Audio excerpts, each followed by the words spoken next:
कर्म की गुह्य गति। राजयोग में जितना ही आत्मा का अपना स्थान है, क्योंकि योगी की पहचान मिलती है और योगी मैं आत्मा हूँ, तो आत्मा का ज्ञान होना बहुत ज़रूरी है। इसके साथ साथ परमात्मा का ज्ञान होना भी ज़रूरी है, क्योंकि योगी किससे योग लगाता है? योगेश्वर से। तो योगेश्वर की क्या पहचान है, वो भी ज़रूरी है जानना। फिर उसके बाद तीसरी पहचान है समय की, जो आज दिन में आपका विषय चला, समय की पहचान। राजयोग इस समय करना बहुत ज़रूरी है, क्योंकि समय बहुत नाजुक है। कालचक्र अपने अंतिम पड़ाव पर है और एक कल्प समाप्त होकर दूसरे कल्प का आरंभ हो रहा है। इसलिए समय परिवर्तनशील है, तेज़ गति से बढ़ रहा है, तो हमें भी अपना अब परिवर्तन करना होगा। तो इसीलिए समय की पहचान मिली। अब चौथी पहचान है कर्म की पहचान। तो परिवर्तन करना होगा तो उसके लिए क्या करना होगा? कौन से कर्म करने होंगे? कौन से कर्म अच्छे माने जाते हैं, कौन से बुरे माने जाते हैं? हम किसको पाप कर्म कहेंगे, किसको पुण्य कर्म कहेंगे? किस समय कौन सा कर्म करें, इसकी समझ बहुत ज़रूरी है। तो कर्म की गुह्य गति क्या है? वैसे भगवान के महावाक्य है कि कर्म की गति बड़ी बलवान है। कर्म की गति को साधारण इंसान समझ नहीं सकता है, इसलिए उसके मन में प्रश्न उठते हैं, अच्छा क्या है, बुरा क्या है, क्या करे क्या न करे। क्योंकि इस संसार में सब कुछ सापेक्ष है। एक समय पर वही कर्म बुरा माना जाएगा और दूसरे समय पर वही कर्म अच्छा माना जाएगा।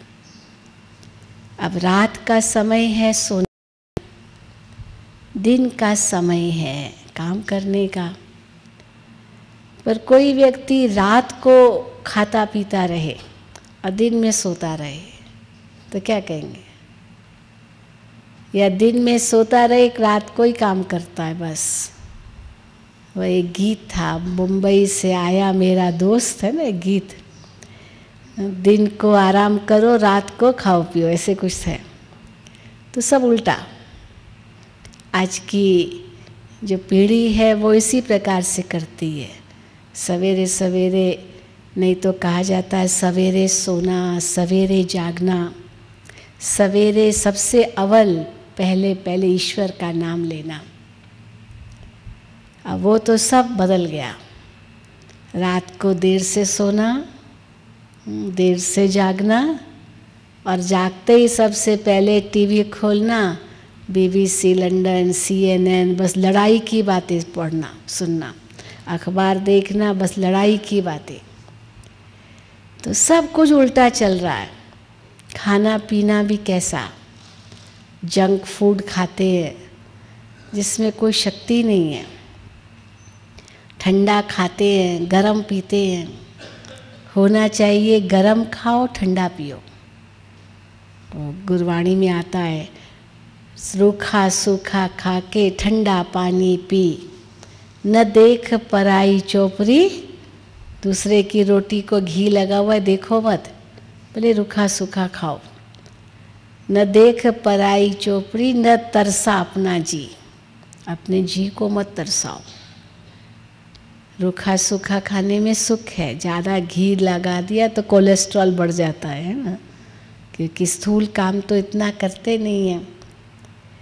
पहले ज़माने में तो बहुत स्थूल काम होता था, इसलिए सब हजम हो जाता था। आजकल तो वो है नहीं, और ठंडा खाते हैं, गरम पीते हैं, बासी खाते हैं, बहुत दिनों का रखा हुआ फ्रिज में रख देते हैं, वे रोज़ गरम करके खाते हैं। विदेशों में तो यही चलता है, कहाँ रोज़ पकाएंगे, और गरम गरम फिर पीते हैं, शराब पीते हैं, चाय पीते हैं गरम, और ठंडा खाते हैं। होना चाहिए गरम खाओ और ठंडा पियो, माना ताज़ा खाओ तो उसमें शक्ति आए है। ठंडा पानी में जो शीतलता मिलती है, जो आनंद मिलता है, वो शराब में नहीं।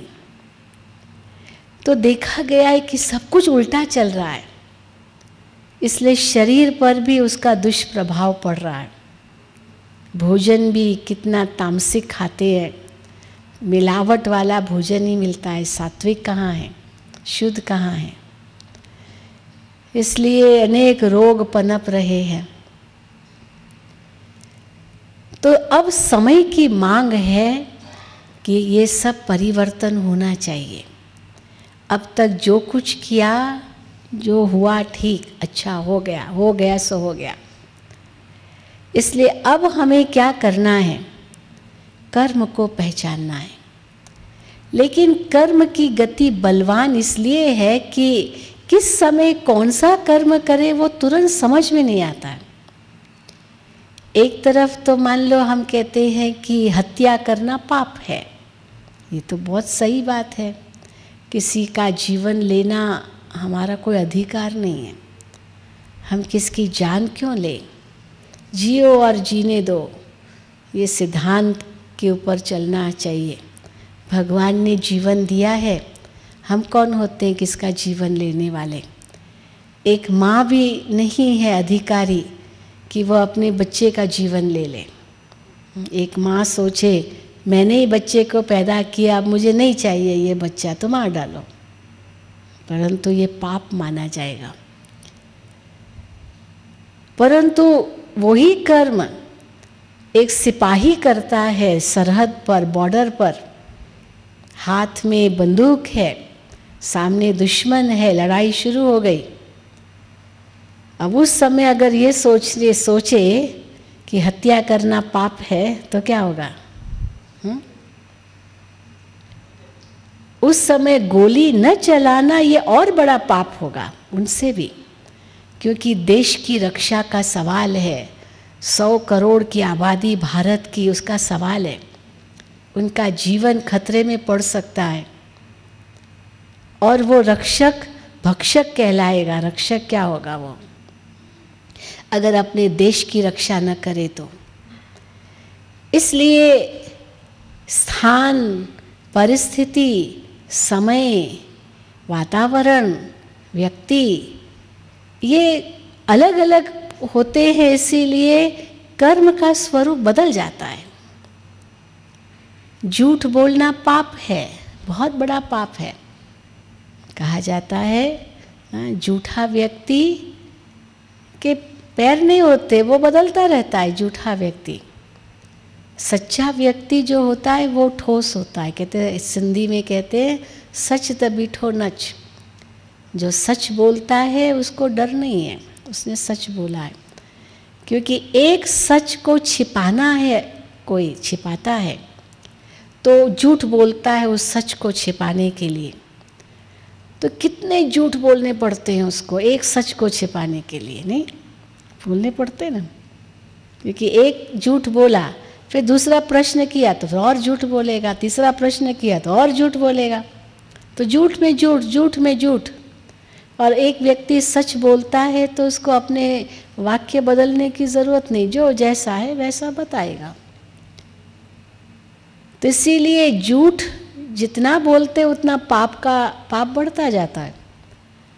परंतु कई ऐसे प्रसंग आएंगे जहाँ सच बोलने से और पाप बनता है। नहीं, मान लीजिए अगर कोई पेशेंट है और डॉक्टर ने डायग्नोस किया, पता चला कि इसको कैंसर हो गया है, मान लो। अब पेशेंट पूछता है, डॉक्टर साहब क्या बीमारी है? तो डॉक्टर तुरंत कह देगा, भाई तुमको तो कैंसर है। वो हार्ट फेल हो जाएगा उसी वक्त, है ना। तो डॉक्टर क्या करता है उसी समय? अभी देख रहे हैं, बताएंगे, तुरंत नहीं बताता है। किसी का नज़दीक के संबंधी मर गया, पर तुरंत नहीं बताएंगे उसके मित्र को या जो उसका नियर डियर वन है। कहेंगे अभी थोड़ा सीरियस है, ये है।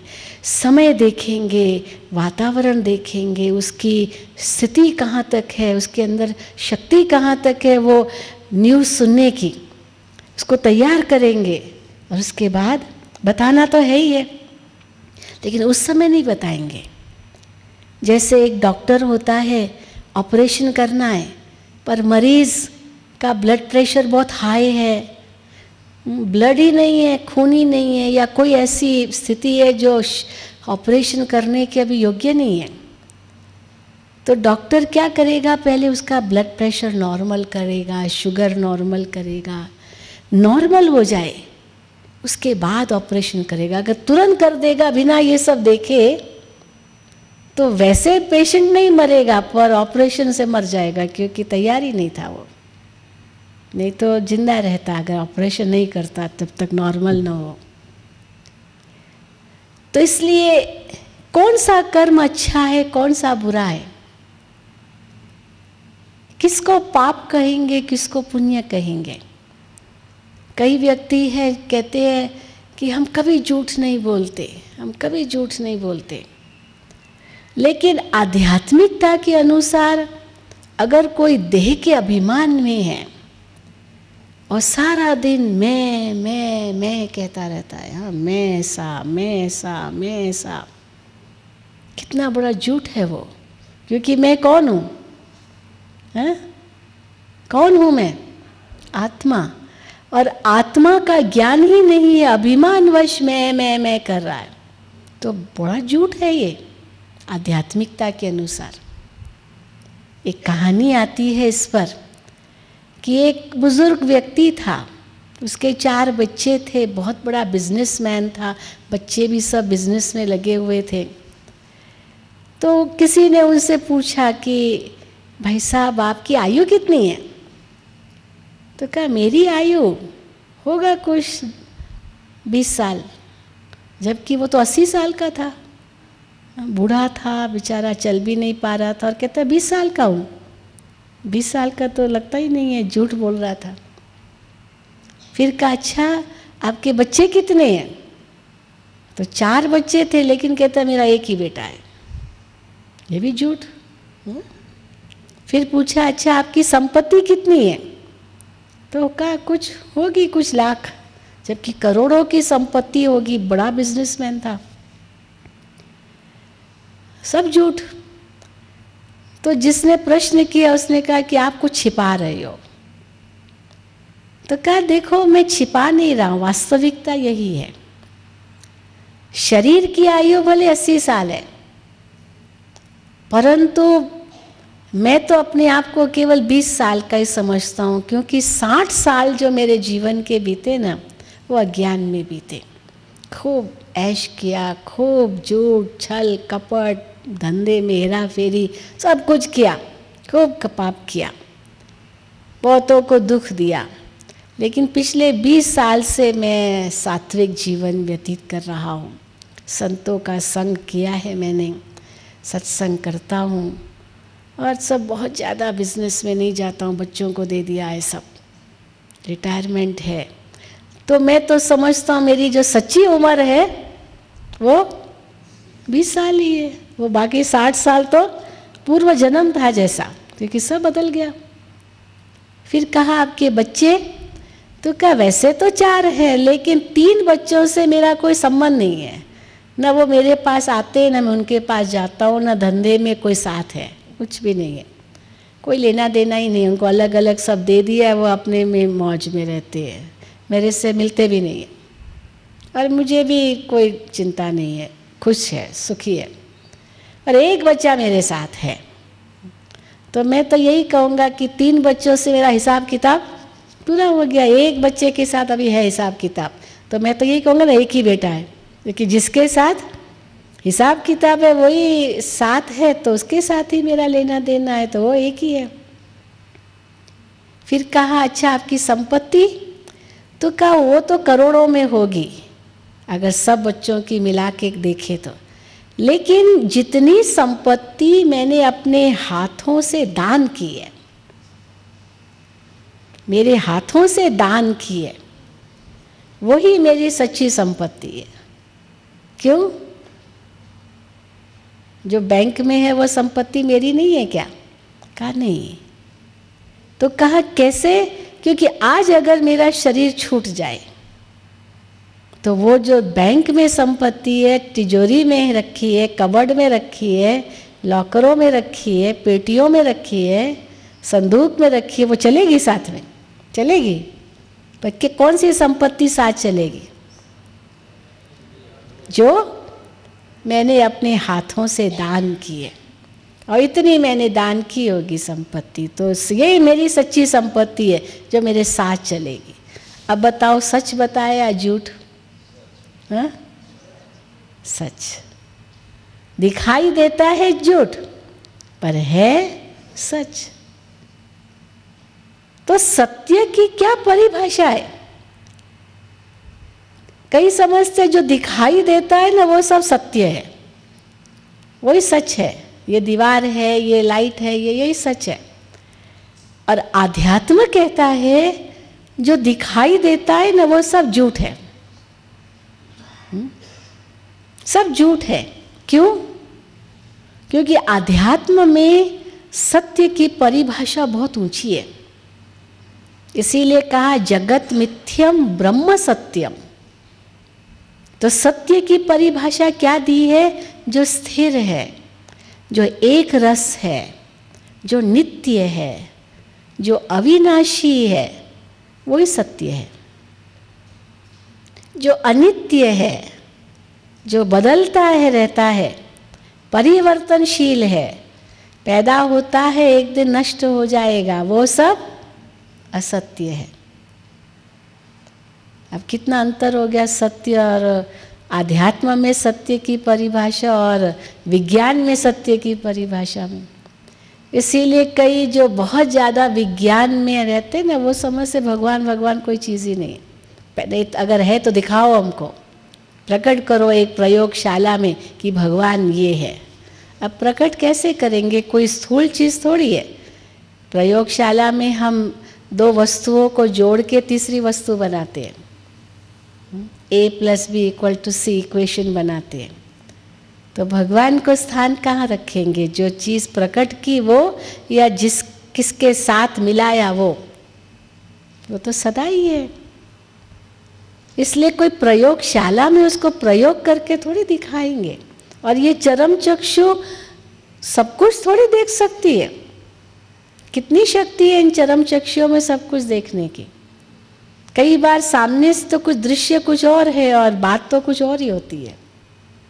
कई बार ऐसे होता है, आंखें धोखा देती है, भ्रमित हो सकती है ये आंखें। तो इसीलिए सत्य की परिभाषा बहुत ऊंची है। परमात्मा सत्य है ये समझा, आत्मा सत्य है क्योंकि अविनाशी है, प्रकृति भी सत्य है क्योंकि अविनाशी जरूर है लेकिन परिवर्तनशील है। सतो रजो तमो से गुजरती है, इसीलिए उसको काल चक्र का रूप दिया है, क्योंकि सतो रजो तमो से गुजरती है फिर वापस सतो में आती है, जो आपको आज सुबह बताया। इसलिए सत्य को समझना बहुत जरूरी है, खेल को भी समझना बहुत जरूरी है, पर उसके लिए कर्म को समझना उससे भी ज्यादा जरूरी है। तो पाप की क्या परिभाषा होगी? पाप की परिभाषा बहुत गहरी है। कहा जाता दया धर्म का मूल है, पाप मूल अभिमान। पाप का मूल अभिमान है। जो भी हमारा कर्म अभिमान से शुरू होता है वो पाप के खाते में जाना शुरू हो जाता है। सुबह से लेकर रात्रि तक हम अभिमान में आकर के मैं कहते रहते हैं, वो सब पाप के खाते में जाता रहता है। जितनी बार कहा मैं सेठ हूँ, मैं साहूकार हूँ, मैं ये हूँ, मैं ये हूँ, मैं वो हूँ, उस भौतिक उपलब्धियों का घमंड बता रहे हैं, वो सब पाप के खाते में जाता है। और आगे पाप क्या बनता है? कोई कहता है मैं कभी चोरी नहीं करता क्योंकि चोरी करना पाप है। ठीक है, चोरी करना पाप है, ज़रूरी है। हम किसी दूसरे की चीज़ क्यों उठाएं? हमारा उस पर कोई अधिकार नहीं है। जिसकी जो चीज़ है उनको लौटा दे, ये ऑनेस्टी है, ईमानदारी है। परंतु आध्यात्म में जो कुछ मेरा मैं समझ रही हूँ और उसमें मोह रख के बैठी हो, ये भी चोरी है। नहीं, क्योंकि जब ये आत्मा इस संसार में आई तो लेके नहीं आई कुछ भी, महल मकान जमीन जायदाद धन संपत्ति कुछ नहीं लाई। और जब जाएगी तो कुछ भी स्थूल चीज़ लेके नहीं जाएगी, वो सुई भी नहीं लेके जाएगी। चलो एक सुई रख दो। एक सच्ची घटना है, मैं आपको बताऊं। एक औरत थी, बहुत कंजूस। उसके पास संपत्ति थी, तिजोरी में बहुत पैसा था। सच्ची बात है, ये रियल घटना है। लेकिन कभी किसी को बताती नहीं थी कि इस तिजोरी में क्या है। चलो वो तो नहीं बताती थी, पर कभी चाबी भी नहीं दिखाती थी, उसके पास ही रहती थी चाबी। मरने की घड़ी आई, लोगों ने, उसके बच्चों ने कहा कि भाई तुम तो मर रही हो, इसकी चाबी कहाँ है? तिजोरी को नहीं तो तोड़ना बड़ा मुश्किल होता है ना। पर ये बताए क्यों चाबी? सच्ची घटना है ये। अब बच्चों को ये चिंता नहीं कि मर रही है, वो तो मरने दो, भले बूढ़ी थी, पर चाबी कहाँ है? और बताई नहीं चाबी। आखिर मर गई। हाँ, मरना तो था ही। अब कहाँ ढूंढे चाबी? तो सोचा इसके शरीर के अंग में कहीं होगा। तो उस औरत मुर्दा मर गई, उसको टटोल रही है। नहीं तो कितना दुख होता है, मर गई। पर उसकी जो नाड़ा था ना, पेटीकोट, उस पेटीकोट के नाड़े में चाबी मिली। वो तो भले मर गई, पर चाबी के पीछे ही सारे पड़ गए, और वो मिल गई, बड़ी खुशी हो गई। वो तो भले जाए ना, पैसा तो मिल गया।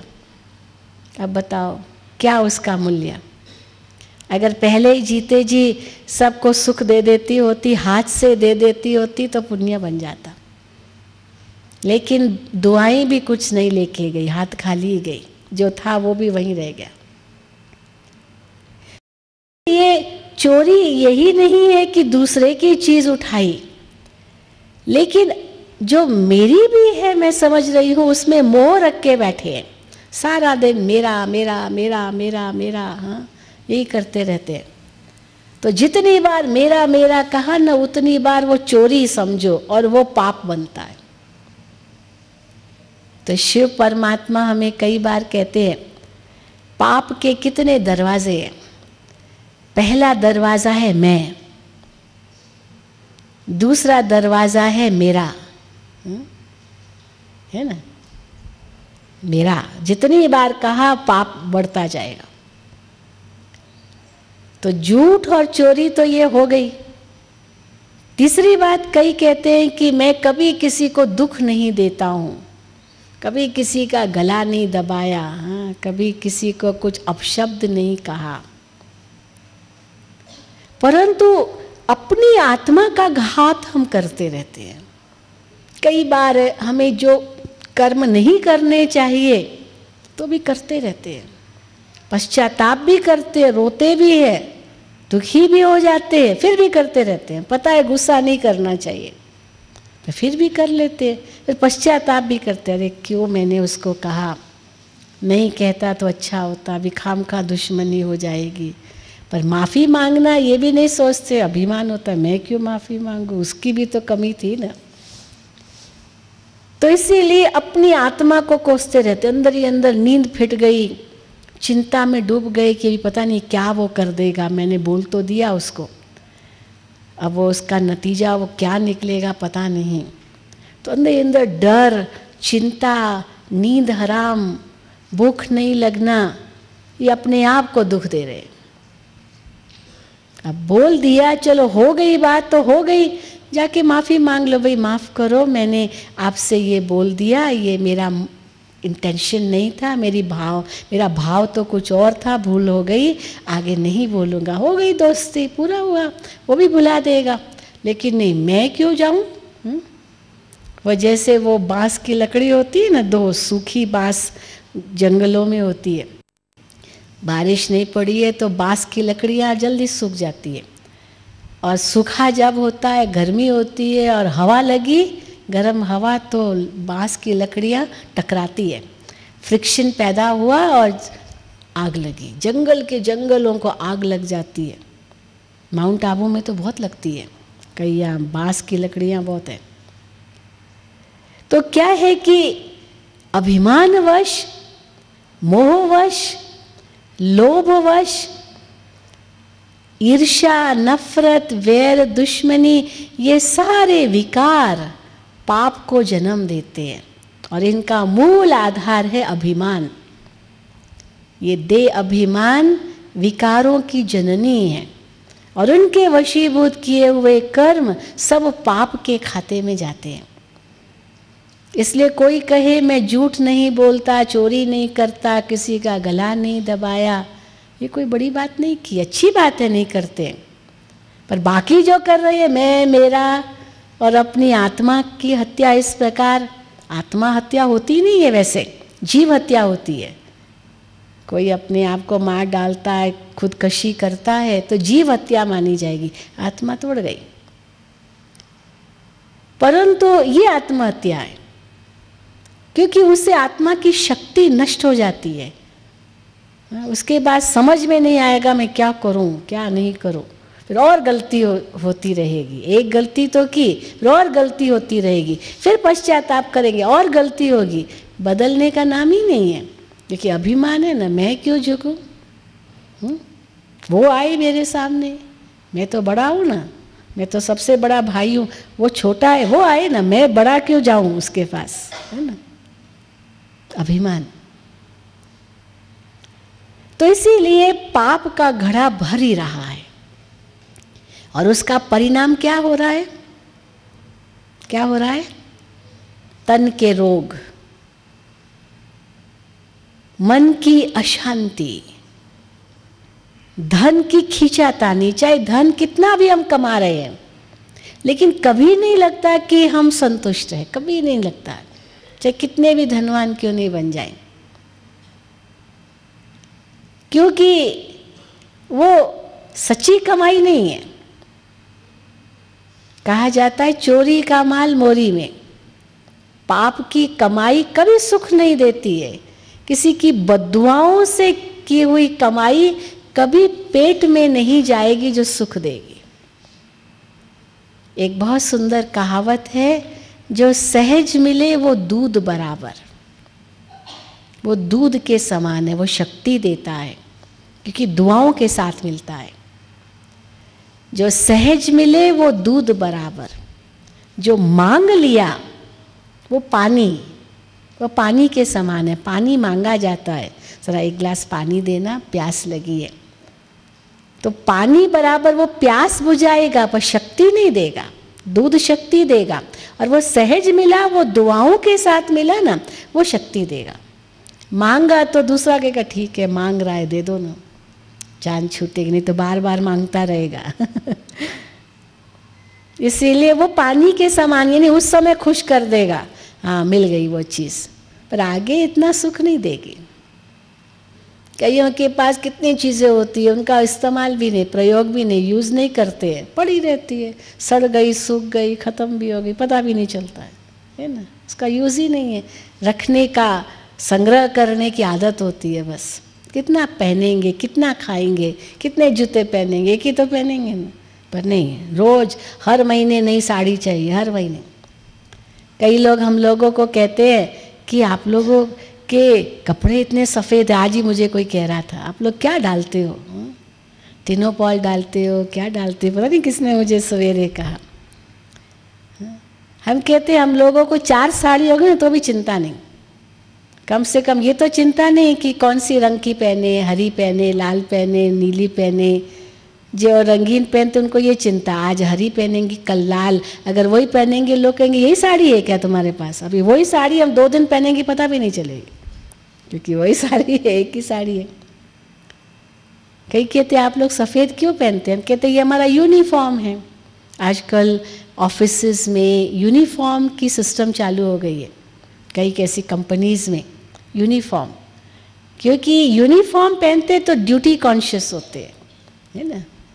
नर्सेज भी यूनिफॉर्म पहनती है, मिलिट्री में यूनिफॉर्म पहनते हैं, तो ड्यूटी कॉन्शियस कि मुझे अपना जो कर्तव्य है वो पालन करना है।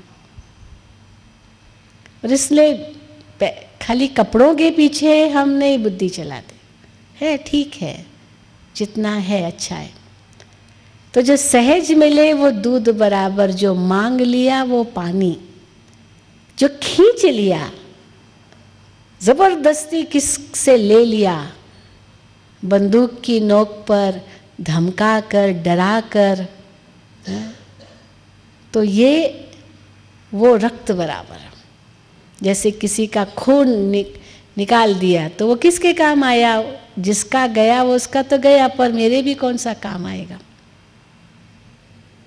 हम स्वेच्छा से खून देते हैं तो वो दूसरे के लिए दूध का काम करता है ना, शक्ति देता है। पर ज़बरदस्ती नाहिक किसका खून बहा दिया तो वो किसके काम आएगा, वो तो पाप का घड़ा भराएगा उससे। तो हम देख रहे हैं आज की दुनिया में पाप का घड़ा भर रहा है। ये आतंकवाद क्या है, पाप का घड़ा भर रहा है। मानव बम बन जाते हैं, ह्यूमन बॉम्ब्स, वो तो मर ही जाते हैं जो ह्यूमन बॉम्ब बनता है, और जिसको मारना है वो टारगेट पर आक्रमण करते तो उसको भी ख़त्म करते हैं, लेकिन उसके साथ साथ कितने निर्दोष लोगों की भी हत्या साथ में हो जाती है ना। तो ये पाप का घड़ा कितना भर रहा है, आप सोचो, इंसान कितना पाप कर रहा है पर समझ कहाँ रहा है। और परिणाम है तन के रोग, मन की अशांति, धन की खींचातानी और संबंध में दरार। संबंध कोई सुधरते थोड़ी है, उससे बिगड़ते ही हैं संबंध, क्योंकि यही 4 है जो सुख के भी आधार है और दुख के भी आधार है। तन, मन, धन और जन, ये 4 बातें हैं। एक व्यक्ति के लिए कहेंगे ये बड़ा सुखी है, तो किस आधार पर सुखी है, वे निरोगी काया है, मन भी स्वस्थ है, धन भी है और संबंध भी सब अच्छे हैं। तो तन का सुख, मन का सुख, धन का सुख और परिवार का सुख। पर कोई ऐसा विरला होगा जिसको ये चारों प्रकार का सुख होगा, वरना कलयुगी दुनिया में तन का सुख होगा तो धन का नहीं होगा, धन बहुत होगा तो तन रोगी होगा। चलो तन भी है धन भी है तो संबंध अच्छे नहीं होंगे। हमने देखे, एक मैं दुबई गई थी, वहाँ एक बहुत बड़ा बिजनेसमैन अकेला पड़ा था, अकेला हॉस्पिटल में बीमार था, अकेला, नर्सेज ही थी, जबकि इतना बड़ा परिवार था उसका। तो हमको कहा बहन जी आप उनके पास जाइए ज़रा, बहुत दुखी है, इतना पैसे वाला पर अकेला, कोई फैमिली मेम्बर पास नहीं। तो बात चली कि भाई कहाँ गई, उनकी पत्नी कहाँ है, बच्चे कहाँ हैं। तो पत्नी बॉम्बे में, वो भी बिजनेस करती है, बच्चे कोई अमेरिका में, कोई इंग्लैंड में, कोई कनाडा में, कोई कहाँ, और वो पड़ा है अकेला और रो रहा है, रो रहा है। कहता है कि मेरे पास धन कम था तो मैं सुखी था, कम से कम बच्चे साथ में तो थे। अभी वो सब इतने धनवान हो गए हैं, इतने दूर चले गए हैं, आने को भी तैयार नहीं, टाइम नहीं है, और मैं ही अकेला पड़ा। पत्नी भी आने को तैयार नहीं, वो भी बिजनेस करती है, सब पैसे वाले खूब है, उनको क्या परवाह है, मैं मर जाऊं तो भी उनको परवाह नहीं है, ऐसे बोल रहा था। तो देखिए अब क्या करेंगे, है ना? धन किस काम का अगर संबंध का सुख नहीं है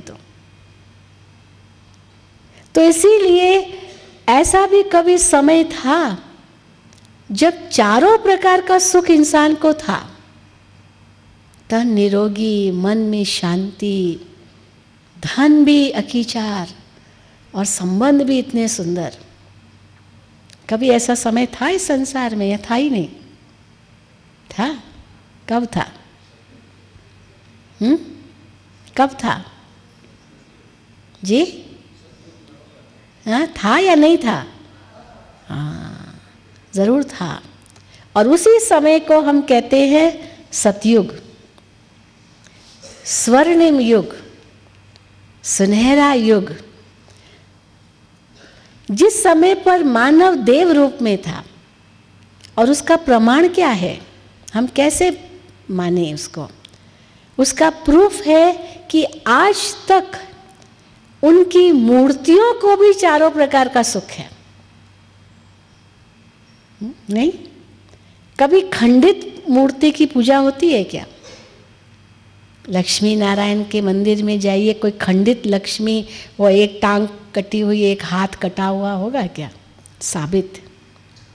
अखंड मूर्ति क्या ही पूजन होता है।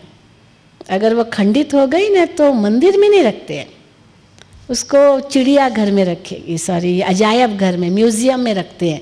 ये म्यूजियम देखते ना, हाथ कटी हुई मूर्तियाँ, टांग कटी हुई, नाक कटा हुआ वो रखते हैं मूर्तियाँ। या तो बाहर बगीचे में वो कौवे बैठ रहे हैं, सब गंद हो रहा है उन पर, वहीं खा करके गंदगी कर रहे हैं, किचरा फेंक रहे हैं, जूठ फेंक रहे हैं, बगीचे में या म्यूजियम में।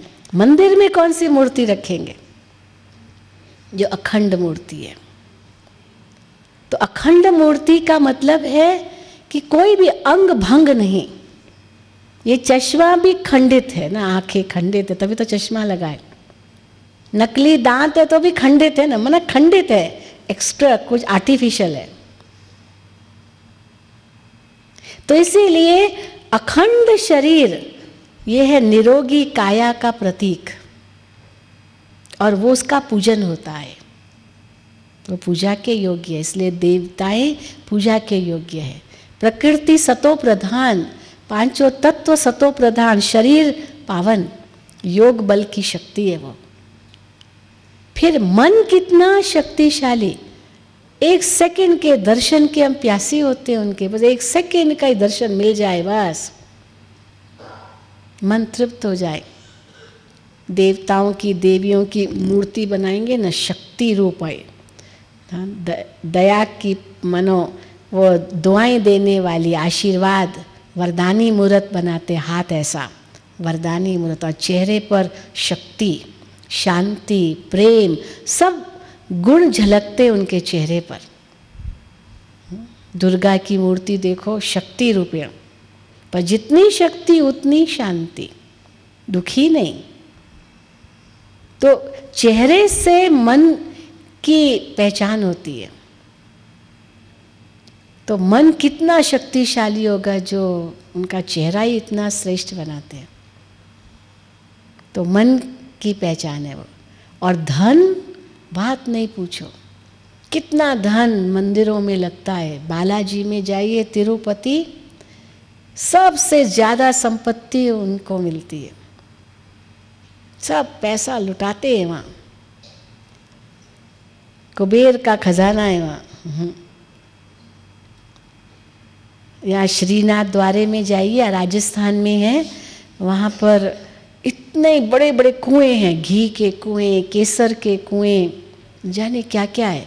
इतना भोग बनता है, लड्डू हमने देखे, इतने बड़े बड़े लड्डू देसी घी के। हमने कहा क्या खाते होंगे। और हर घंटे घंटे देखो भोग लग रहा है, 56 प्रकार का भोग लगता है, सारा दिन वही काम करते हैं। तो कितना धन होगा, कितनी संपत्ति होगी। तो धन की भी कोई कमी नहीं, और लोग साष्टांग नमस्कार करते हैं उनके आगे, कितना सम्मान मिलता है उनको। तो इतना सम्मान मूर्ति को मिलता है, तो जब चैतन्य में वो होंगे तो कितना सम्मान मिलता होगा, सोचने की बात है। कोई कम होगा क्या? अब ये है प्रमाण। मानव इतना ऊंचा था, देव समान था, नर नारायण स्वरूप था, नारी लक्ष्मी स्वरूपा थी। और आज का मानव देव कहेंगे? नहीं। दानव कहीं तो अतिशयोक्ति नहीं, दानव कोई दूसरे थोड़ी थे। आज सवेरे एक बहन से बात हो रही थी, भाई रावण कौन, कंस कौन, ये बड़े बड़े राक्षस दिखा दिए शास्त्रों में। कलयुग अंत आ गया, ऐसा कोई भयंकर तो कोई ऐसा राक्षस या व्यक्ति नहीं है, 10 सिर वाला, इतना भयंकर रूप नहीं। इंसान तो इंसान ही होता है, 2 हाथ 2 पैर वाला। लेकिन वृत्ति के अंदर परिवर्तन होते ही कोई असुर कहलाता है, कोई देवता कहलाता है। असुर क्या कहेगा? मेरा तो मेरा, तेरा भी मेरा। ये है आसुरी वृत्ति। मेरा सो मेरा, तेरा भी मेरा। और साधारण इंसान जो भले आसुरी लक्षण नहीं है, वह साधारण है, अपने लिए केवल सोचता है, दूसरे की चिंता नहीं, दूसरे की परवाह नहीं। वो कहेगा ठीक है, तेरा सो तेरा, मेरा सो मेरा। असुर तो कहेगा मेरा सो मेरा, तेरा भी मेरा। और जो केवल अपने ही दायरे में रहता है वो कहेगा तेरा सो तेरा, मेरा सो मेरा। तुम अपनी संभालो, मैं अपनी संभालूंगा, मैं तुम्हारे बीच में नहीं आऊँगा, तुम मेरे बीच में मत आओ, मुझे तुम्हारा नहीं चाहिए, पर अपनी भी नहीं दूंगा। हदें बना के रख देंगे। आज दुनिया में हदें बन गई है। और देवता क्या कहेगा? मेरा है या तेरा है, ये किसी का भी नहीं है, ये तो सब ईश्वर का है ना। हम यही तो कहते हैं, ये तन मन धन सब ईश्वर का है। और अगर चलो ईश्वर को नहीं भी मानते हैं, देवताएं सतयुग में कोई भगवान को याद नहीं करते, पर भगवान का दिया हुआ है, इसीलिए सबके लिए है, सबके लिए खुले भंडार हैं। ये अनुभव होता है वहाँ। किसको कोई कमी है तो दूसरे को उससे ज़्यादा है तो वो उसको देगा जिसको कमी है। भारत में भी ये स्थिति थी, कभी दरवाज़ों पर ताला नहीं लगता था। आज से 2000 साल पहले की बात है।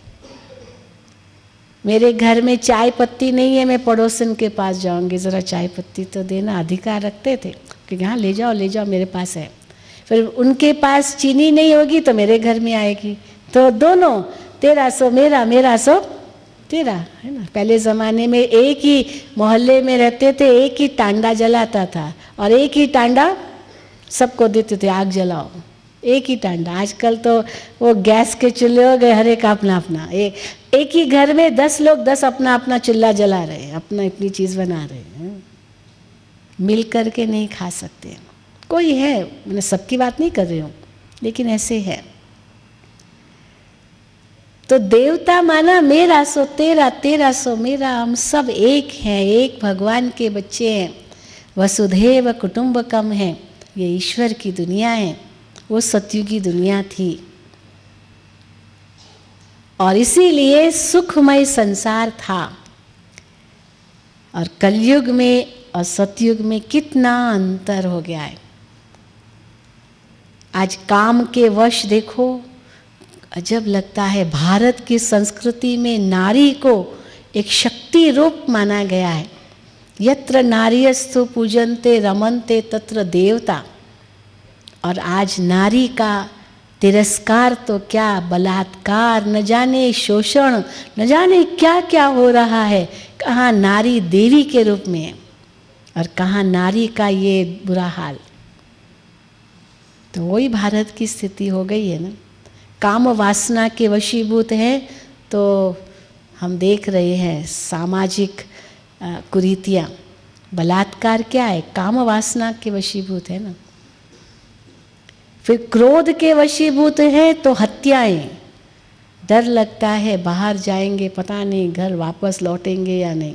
कई ऐसे स्थान हैं, कोई मार न डाले, कोई किडनैप न कर ले, पता ही नहीं पता, डर लगता है। तो क्रोध का परिणाम है हत्याएं, और लोभ का परिणाम क्या है? भ्रष्टाचार। तो रोटी खाना है पर भ्रष्टाचार, बोल बाला है भ्रष्टाचार का। कितना चाहिए? कई कहते बहन जी ये पेट नहीं होता ना तो पाप नहीं होता। हम कहते बेचारे पेट को क्यों पापी मानते हो? पेट को कितना चाहिए? हाँ, वो तो 2 रोटी चाहिए, ज़्यादा तो चाहिए नहीं पेट को ना, पर पेटियों में तो जितना भर दो। कई बार वो अभी जोक आते हैं आजकल, जितने भी जो इलेक्शंस में खड़े हो रहे हैं ना, इन सबको कहा गया है कि आप अपने एसेट्स बताओ, कितना आपके पास धन है, कितनी गाड़ियाँ हैं, कितने मकान हैं, सब बताओ। तो हर एक का आता है, अखबार में आता है, इतने इसके एसेट्स है, इतनी इनके पास प्रॉपर्टी है। तो उस पर जोक आया। जोक क्या आता है कि पत्नी वो नीचे वो पेटी खोल के दिखाते, ये तो आपने बताया ही नहीं, ये तो आपने बताया ही नहीं, ये तो बताया ही नहीं। थोड़ा सा बताते, बाकी तो कहाँ बताते। तो पेट को कितना चाहिए, पर पेटियां तो जितनी भर दो, कोई कमी नहीं। इसलिए बेचारे पेट को क्यों दोष देते कि पेट पाप कराता है। कोई कहेंगे आंखें पाप कराती, आंखों में बेचारों का क्या कसूर? आंखें तो खिड़की है, खिड़की से देख रहे हैं, इसमें खिड़की को हम थोड़ी दोष देंगे कि ये गंदा दृश्य सामने से, ये खिड़की तुम क्यों खुली हो जो देख रही हो। खिड़की का दोष थोड़ी है। आज मैं कोई बुरा शब्द कह रही हूँ तो माइक्रोफोन को दोष देंगे क्या? तो मुख को दोष देंगे क्या? बोलने वाला कौन, देखने वाला कौन, सुनने वाला कौन? वो है निमित्त। इसलिए कहते हैं आत्मा अपना मित्र अपना शत्रु है। आंखें धोखेबाज है, मुख ये जीभ धोखेबाज है, ये कान धोखेबाज है, ये हाथ धोखेबाज है। नहीं, किसने कहा किसको थप्पड़ मार दी तो बोला क्यों मारी? तो क्या पता नहीं कैसे ये हाथ उठा और मार दिया। अरे अपने आप हाथ उठा और मार दिया आपके परमिशन बिना। वो एक मिसाल आता है, एक कहानी आती है कि एक चोर रंगे हाथ पकड़ा गया। वो खिड़की खुली थी तो उसका हाथ अंदर आया और वहाँ कुछ रखा था कीमती चीज़, बस उठाया और पकड़ लिया। हाँ पकड़ा, उसे पकड़ा गया क्योंकि देख लिया किसी ने। तो पकड़ा तो पुलिस में उसको ले गए। तो पुलिस वाले ने कहा क्यों उठाया? तो कहा पता नहीं साहब कैसे हाथ चला गया। हाँ, ये आँखों ने पता नहीं कैसे देख लिया, पता नहीं हाथ चला गया। तो कहा अच्छा इसकी आंखें निकाल दो और हाथ काट दो। हाथ काट दिया, आंखें काट दी तो ख़त्म। कई देशों में है ऐसे, मिडिल ईस्ट में चोर अगर पकड़ा गया ना तो हाथ ही काट देते हैं, है ना अभी। हाँ, इसलिए वहाँ चोरी नहीं होती है। मिडिल ईस्ट में हम गए थे दुबई में, वहाँ तो राम राज्य है क्या। वहाँ सोने का एक मार्केट है, रात को भी देखो तो सब शीशे का है, बिल्कुल जैसे सोना पानी की तरह है वहाँ।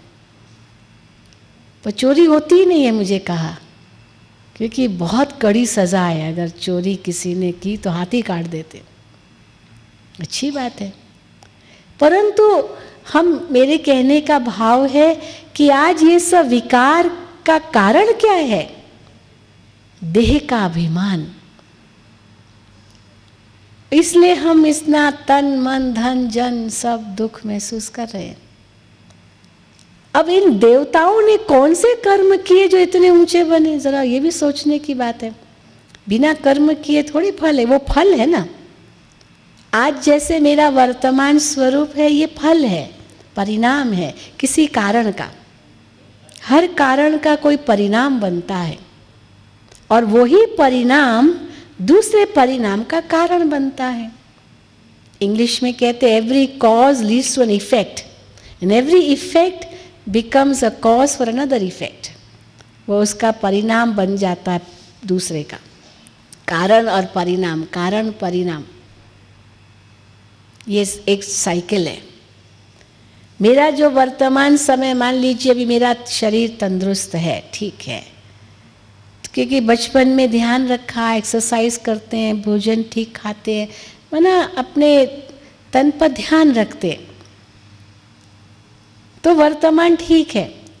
पर वर्तमान में फिर ध्यान नहीं रखा तो भविष्य में थोड़ी फिर ठीक होगा। बचपन में आध्यात्मिक लाइन में आ गए तो विचार बहुत ऊंचे हैं, और इसको अगर हम प्रदान कर रहे हैं दूसरों तक तो और बढ़ेगा। ज्ञान ऐसा है, धन है, जितना बांटो उतना बढ़ेगा, कम नहीं होगा। पर केवल अपने तक ही रखा, दूसरों को दिया नहीं तो सड़ जाएगा अंदर ही अंदर। देते रहना होता है। जो अगर तन तंदुरुस्त है तो सेवा करो, तो और तन और दुआई मिलेगी, तो और तन तंदुरुस्त होगा। धन है तो सेवा करो उनसे, तो दुआई मिलेगी, तो धन और सुख देगा। ये कर्म की गति है। तो पास्ट का ये प्रेजेंट परिणाम है, और प्रेजेंट भविष्य का आधार है, वर्तमान उसका आधार है। इसीलिए कहते हैं, बताया होगा कि जो बीत गया वो हिस्ट्री है, उनसे सीख लिया, चिंता नहीं करनी है, जो हो गया वो तो हो गया। फ्यूचर भविष्य जो है वो मिस्ट्री है, पता ही नहीं क्या होगा, इसलिए सोचना बहुत ज़्यादा नहीं सोचो उसका। पर जो प्रेजेंट है वो एक गिफ्ट है, वो सौगात है, उसका सदुपयोग करो, उसको सफल करो, उसको व्यर्थ मत गंवाओ। तो इन देवताओं ने क्या कर्म किए होंगे जो इतने ऊंचे बने, और कब किए होंगे? उस जन्म में तो प्रारब्ध पाइए। प्रकृति सतो प्रधान है, निरोगी काया है, इसलिए देवताओं को अमर कहते हैं। अब अमर का मतलब ये नहीं कि देह नहीं छोड़ते होंगे, देह तो छोड़ेंगे, अगर नहीं छोड़ी होगी तो आज तक जिंदा होते नहीं, देह तो छोड़ी। लेकिन अमर क्यों कहते हैं? क्योंकि देवताओं का जीवन इतना ऊंचा है, जो देह त्याग भी उनके वश में है, देह त्याग भी उनके वश में है। आज देह त्याग हमारे वश में नहीं है। कभी भी जा सकते हैं, इच्छा नहीं है तो भी जाने का समय आ गया तो ज़बरदस्ती भी जाना ही पड़ेगा। मरना नहीं चाहते कोई भी नहीं, लेकिन काल का बुलावा आया, कोई नहीं रोक सकता है। पर सतयुग के देवी देवताई अमर है, क्योंकि मृत्यु भी उनके हाथ में। देह अपनी स्व इच्छा से छोड़ते। 150 साल की दीर्घायु होती है, तब आत्मा को विचार आता है कि अब ये पुराना चोला छोड़ना है, और नए चोले का साक्षात्कार हो जाता है कि अब जाके नया चोला लेना है। आत्मा एक शरीर छोड़कर खुशी खुशी और नए चोले में प्रवेश करती है, इसलिए अमर है।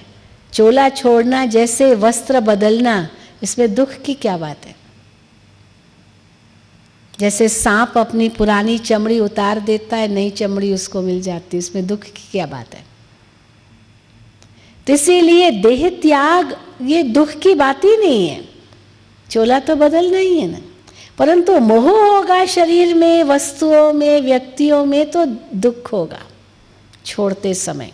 हाय क्या होगा, हाय क्या होगा। और पाप जीवन में किया है तो और डर भी लगेगा, दुख तो क्या, डर लगेगा, पता नहीं क्या सज़ा मिलेगी, पता नहीं धर्मराज की कौन सी सज़ा मिलेगी, और भविष्य अंधकारमय है, पता नहीं क्या होगा। सतयुग में ऐसे नहीं होता, इसीलिए देवता अमर हुए। तो क्या कर्म किए और कब किए कर्म? तो परमात्मा ने समय का चक्र जब बताया, उसमें यह स्पष्टीकरण दिया है कि अभी जो समय चल रहा है दुनिया के हिसाब से तो कलयुग है। किसी से पूछो कौन सा युग है, कहेंगे कलयुग है, क्या करें। पर जिन्होंने अपनी आत्मा को पहचाना है, परमात्मा को पहचाना है, कर्म को समझ लिया, उनके लिए अभी कलयुग नहीं है। हम लोग कभी नहीं कहते हम कलयुग में हैं, सतयुग में भी नहीं है, क्योंकि प्रकृति तो फिर भी तमो प्रधान है, शरीर को रोग तो लगते हैं। लेकिन हम कौन से युग में बैठे हैं? कौन सा युग है इस समय? संगम। कलयुग का अंत और सतयुग का आदि, ये बीच का, इसलिए संगम का बड़ा महत्व होता है। दो नदियों का संगम का महत्व होता है, नदी सागर का संगम का महत्व होता है, 3 सागरों का संगम का महत्व होता है। कन्याकुमारी में 3 सागर मिलते हैं, कलकत्ता में गंगा सागर नदी सागर मिलती है, इलाहाबाद में 3 नदियाँ मिलती, तो उन संगम का बड़ा महत्व होता है, उसमें स्नान करते हैं। पर स्नान, वहाँ पानी में स्नान करने से आत्मा की शुद्धि थोड़ी होगी। अभी भी बहुत चल रहा उज्जैन में कुंभ मेला, स्वच्छ तो हो गए, चलो शरीर साफ हो गया, पर आत्मा की मैल धोनी है तो ज्ञान स्नान चाहिए, मन का शुद्धिकरण चाहिए, परमात्मा का संग चाहिए, योग शक्ति चाहिए। तो इसलिए अभी जो समय चल रहा है ये पुरुषोत्तम संगम युग है, जिस संगम युग पर मनुष्य पुरुषोत्तम बनता है, नर से नारायण, नारी से लक्ष्मी बनने का युग है। और इस समय परमात्मा हमको नए प्रकार के कर्म करना सिखा रहे हैं। उसको कौन सा कर्म कहते हैं? सत्कर्म। अभी तक जो कर्म करते आए थे पाप कर्म थे, और अभी जो कर्म हम कर रहे हैं ज्ञान के आधार से वो सत्कर्म बनते हैं। सत्कर्म की परिभाषा पाप कर्म से बिल्कुल ऑपोजिट, दिन रात का अंतर। सत्कर्म की क्या परिभाषा है? जो कर्म आत्मा की समझ से किया गया, मैं आत्मा हूँ, मैं आत्मा बोल रही हूँ, आत्मा देख रही हूँ, आत्मा सुन रही हूँ, इस भाव से किया गया कर्म। फिर जिसके प्रति कर रहे हैं उसको भी मैं आत्मा देख रही हूँ। ये सब आत्माएं है, नहीं ये गुजराती है, ये मराठी है, पंजाबी है, ये मुस्लिम है, ये इंडियन है, ये अंग्रेज है, नहीं, ये सब आत्मा ही है। सब एक परमात्मा के बच्चे हैं, आपस में भाई भाई हैं। तो सब हदें खत्म, धर्म, जाति, भाषा, रंग, प्रांत, देश, ये सब भेद खत्म, क्योंकि वसुधैव कुटुंबकम की भावना जागृत होती है, एक पिता परमात्मा के बच्चे हैं। तो आत्मिक स्थिति हो, परमात्मा की स्मृति हो, आत्मिक दृष्टि हो, और हर एक के कल्याण के लिए भावना हो, सबका कल्याण हो, सबकी आत्मा को सुख मिले, सेवा की लगन हो, देने की भावना हो। तो जहां सबके कल्याण प्रति ये भावना है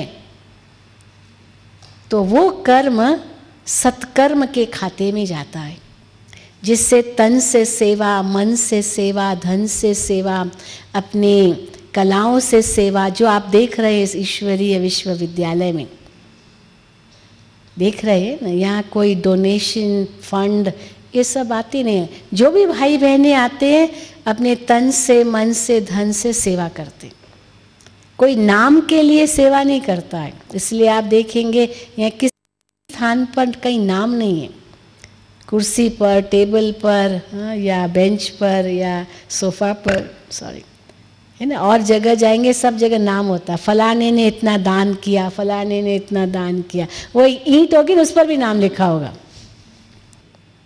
तो इसका फल इतना ऊंचा है जो मनुष्य देव बन जाता है।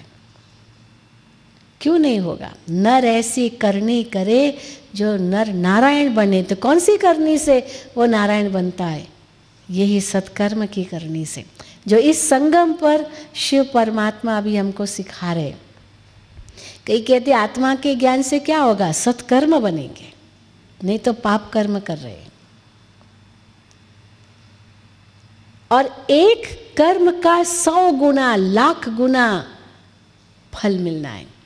एक का 1 गुना नहीं, एक का लाख गुना, क्योंकि केवल इंटरेस्ट नहीं परंतु कंपाउंड इंटरेस्ट से मिलता है ना, ऑर्डिनरी इंटरेस्ट भी नहीं।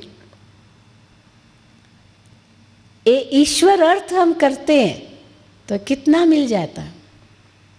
तो ये सत्कर्मों का फल है जो 2 युग तक हम खाते ही रहेंगे। प्रकृति दासी के रूप में सेवा करेगी।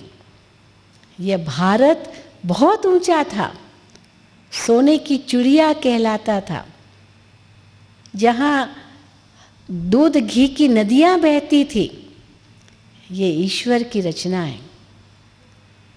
अब कई कहते हैं कि फिर वो देवताएं कहाँ चले गए, क्या वापस चले गए?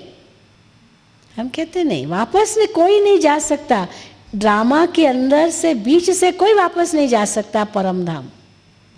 एक बार जो आत्मा सृष्टि मंच पर आती है वह पूरे साइकिल में पार्ट बजाती है, बीच से कोई नहीं जा सकता। जैसे ड्रामा होता है ना, तो आने का समय हर एक का अपना अपना मंच पर, लेकिन जाने का समय सबका एक साथ।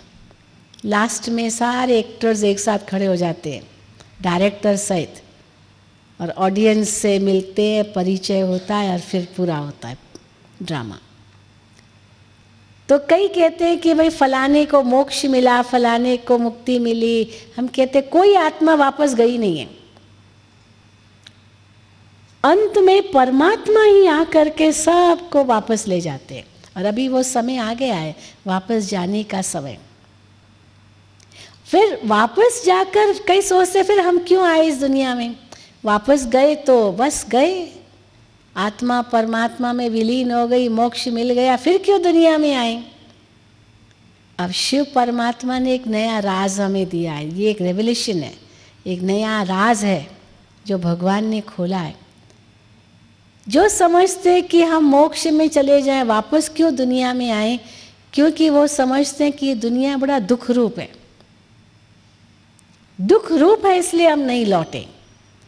परंतु यहाँ बहुत सुख अनुभव हुआ तो वापस क्यों नहीं आए।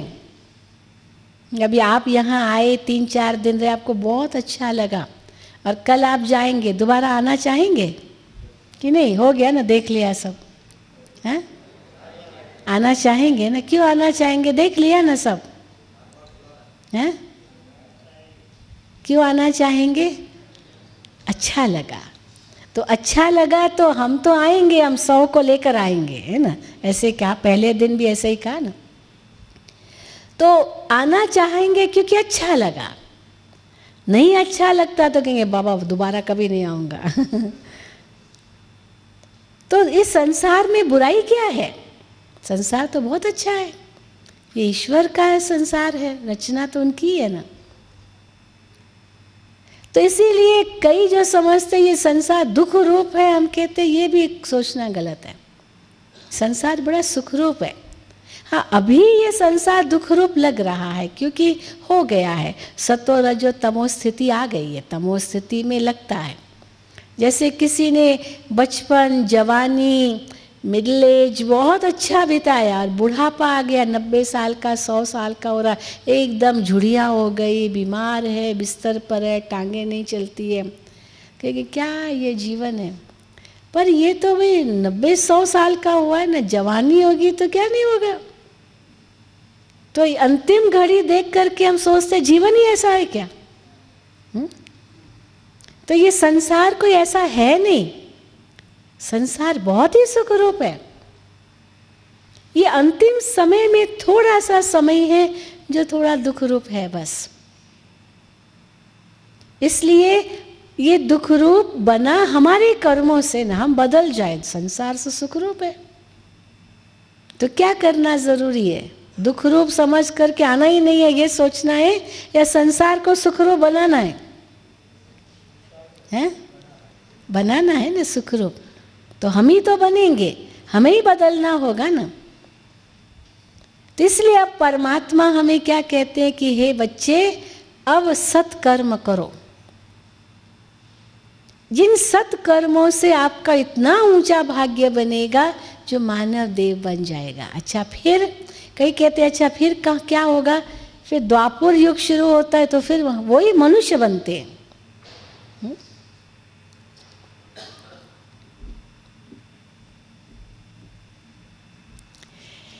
वही फिर देवता से मनुष्य बन जाते हैं। वो देवताएं वापस नहीं गए। तो कई पूछते वो देवताएं कहाँ हैं? हम कहते हैं यहाँ बैठे हैं। ये हारमोनी हॉल में कौन बैठे हैं? आप सब नहीं हो क्या वो देवताएं? आप ही तो हो। आप ही वो ऊंचे देवता थे जो मनुष्य रूप में आए, अभी फिर से देवता बनना है? नहीं बनना है। जो सोचते हैं बनना है वो हाथ ऊपर करे। देखो सारे ही है। तो कैसे बनेंगे? फिर से सत्कर्म करो, शिव परमात्मा को याद करो, आत्माभिमानी स्थिति में आओ, परमात्मा के ज्ञान का श्रवण करो, मनन करो, चिंतन करो, योग लगाओ। बहुत कुछ कर सकते हो, अपना जीवन परिवर्तन कर सकते हो। हम यहाँ कहते हैं 5 खोटे पैसे दान करके जाओ, और कुछ नहीं आपसे मांगते हैं। दान करके जाओ 5 खोटे पैसे। तैयार हो सब? हाँ, जो तैयार है वो हाथ ऊपर करे। कौन से खोटे पैसे हैं आपके जेब में? जेब में पड़े हैं? हाँ है ना, सबके जेब में होंगे। तो इसीलिए ये दान करके जाओ। ये काम, क्रोध, लोभ, मोह, अहंकार, ये बुरी चीज़ें, ये पाप बनाती है। इसलिए इतना ऊंचा जीवन बन जाएगा जो हम मानुष से देवता बन जाएंगे। फिर कहते अच्छा, फिर ये देवता ही मनुष्य कैसे बने? अब ये भी एक प्रश्न है। क्या कर्म किया जो फिर मनुष्य बने? क्या कर्म किया जो देवता बने, वो तो समझ गए, पर क्या कर्म किया जो मनुष्य बने? अब यहाँ पर तीसरे प्रकार के कर्म समझने की जरूरत है। एक बताया पाप कर्म, दूसरा बताया सत्कर्म। अब तीसरे प्रकार के कर्म है जिसको कहते अकर्म। अकर्म का अर्थ है वो कर्म जो भाग्य को खाने के रूप में है। आगे कुछ जमा नहीं होता है उन कर्मों में, केवल खा रहे हैं, खा रहे हैं, खा रहे हैं। जैसे बैंक में एक बार जमा कर दिया, कैपिटल अमाउंट 1 लाख रुपया जमा कर दिया, उसके बाद रोज आप 1-1 हज़ार रुपया निकाल रहे हो, तो क्या होगा? रोज निकाल रहे आपके, तुमने 1 लाख रुपया तो जमा कर दिया ना, पर रोज निकालते जाओगे 1 हज़ार, तो कितने दिन में ख़त्म हो जाएगा? 100 दिन में तो ख़त्म हो जाएगा ना। क्या ब्याज बनेगा? कुछ भी नहीं, रोज निकाल ही रहे हैं। तो इसीलिए देवताओं के कर्म जो होते हैं ना, वो सत्कर्म या पाप तो है ही नहीं, तो सत्कर्म भी नहीं है, पर अकर्म है। खा रहे हैं जो जमा किया हुआ है, और खाते खाते तो कहा जाता है कि कुएं भी सूख जाते हैं। अकाल पड़ गया, बारिश नहीं पड़ी तो सब कुएं खाली, सब कुछ खाली हो जाता है। तो 2 युग तक हमने खाया ही, और जैसे त्रेता का अंत आया वो कमाई पूरी हो गई, तो फिर क्या होगा? वापस तो जाएंगे नहीं। तो आखिर क्या होता है? फिर नया खाता चालू होता है। जैसे वो गांव में रेंट होती है ना, रेंट बोलते हैं हिंदी में। वो पानी कुएं से निकालते तो छोटी छोटी मटकियाँ होती है वो चक्र में, तो नीचे से पानी भर कर के आती है, और आधे में आई तो वो खेत में जाता है, और फिर हवा भर के जाता है ना। हवा तो भरती है ना, कुछ पानी निकला तो क्या भरा? हवा। एक चीज़ आई ऊपर और दूसरी चीज़ वापस गई, वो निकल गई पहली वाली चीज़। तो द्वापर युग माना 2 पुर, 2 हाथ हुए, ताली बजी। आत्मा खुद को भूल जाती है कि मैं आत्मा हूँ। बहुत जन्म तक शरीर के साथ रहे ना, देह त्यागी नहीं ली, देह दूसरी त्यागी और नहीं ली, तो आखिर वो समय आता है जब आत्मा खुद को भूल जाती। वहाँ ज्ञान है सतयुग में कि मैं आत्मा हूँ, शरीर छोड़ रही हूँ, नया चोला लूँगी। पर द्वापर आया, आत्मा खुद को भूल गई और देह अभिमान के वशीभूत हुई, मानो विकारों की प्रवेशता हुई। जैसे रामायण में दिखाया है कि सीता ने लक्ष्मण रेखा पार की, रावण उठा के ले गया। तो रावण कोई राक्षस के रूप में नहीं था। रावण माना ये विकार, काम, क्रोध, लोभ, मोह, अहंकार, नर और 5 विकार नारी में। आज रावण का राज्य, रावण कोई लंका में राज्य नहीं करता था एक राजा के रूप में, नहीं। आज भी श्रीलंका में जाओ, वहाँ इतिहास में रावण जैसा कोई राजा है ही नहीं। उनको तो बड़ा गुस्सा आता है जब भारत वाले कहते हैं कि यहाँ रावण राज्य करता था। तो कहते कोई रावण नहीं राज्य करता था यहाँ, और न कोई वहाँ कोई निशानियाँ भी है, कुछ भी नहीं है, खत्म कर दिए, कुछ भी नहीं।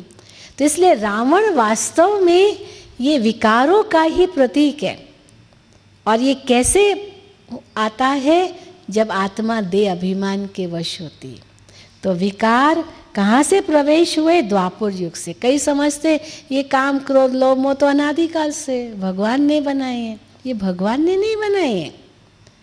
जैसे मकान मालिक अपने बच्चों के लिए मकान बनाएगा तो कमज़ोर मकान थोड़ी बनाएगा, बड़ा मजबूत बनाएगा। लेकिन 50 साल के बाद, 100 साल के बाद, 200 साल के बाद क्या होता है?